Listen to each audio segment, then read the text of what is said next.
میرا نام زرینا ہے۔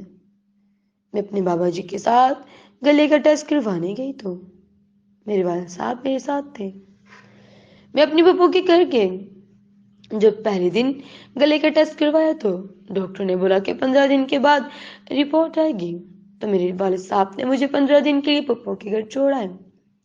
میں اکثر پھپھو کے ساتھ بیٹھ کے گپ شپ لگاتی تھی۔ میرے پھپھا جی 8 سال سے بیمار چارپائی پر پڑے تھے۔ انہوں نے ہر طرح کے ڈاکٹر کا چیک اپ کروایا پر کہیں سے آرام نہ آتا۔ میں نے بہت ہی پوچھا کہ ان کے مرض کیا تھی۔ میں پریشان ہو جاتی، کچھ نہ بتاتے، کہتے بیٹا نہیں۔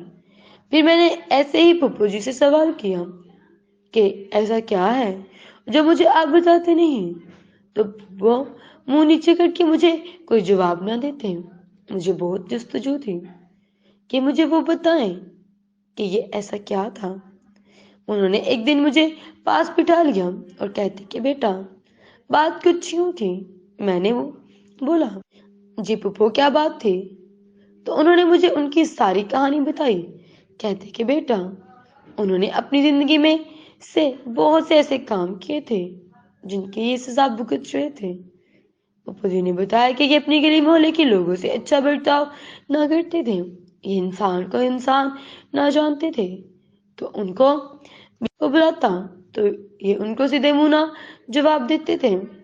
یہ کوئی فیصلہ کرتے تو ٹانگ پہ ٹانگ رکھ کر بیٹھ جاتے، کسی کی نہ سنتے، ہر بات میں اپنی بات منواتے تھے، وائٹ سوٹ پہن کر گھومتے رہتے، کوئی بلاتا تو پلٹ کر دیکھتے تک نہ۔ رشتہ داروں سے بھی ان کا سلوک ایسا ہی تھا۔ میں ان کو اکثر کہا کرتی تھی آپ ایسا نہ کیا کریں، پر یہ نہ مانتے ہوتے۔ اب 8 سال ہو گئے یہ چارپائی پر پڑے ہیں، نہ اٹھ سکتے ہیں نہ بیٹھ سکتے ہیں، باتھ روم بھی جا نہیں سکتے۔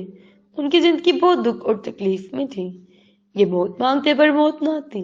اب میں ان کو کہتی کہ یہ سب خدا آپ کو وہ سزا دے رہے تھے، اس لیے ہمیں ہمیشہ اپنے آپ کو نیچا بنا کے اور خود کو خاک پر خاک سر بن کر رہنا چاہیے کہ آخرت ہماری موت ہے۔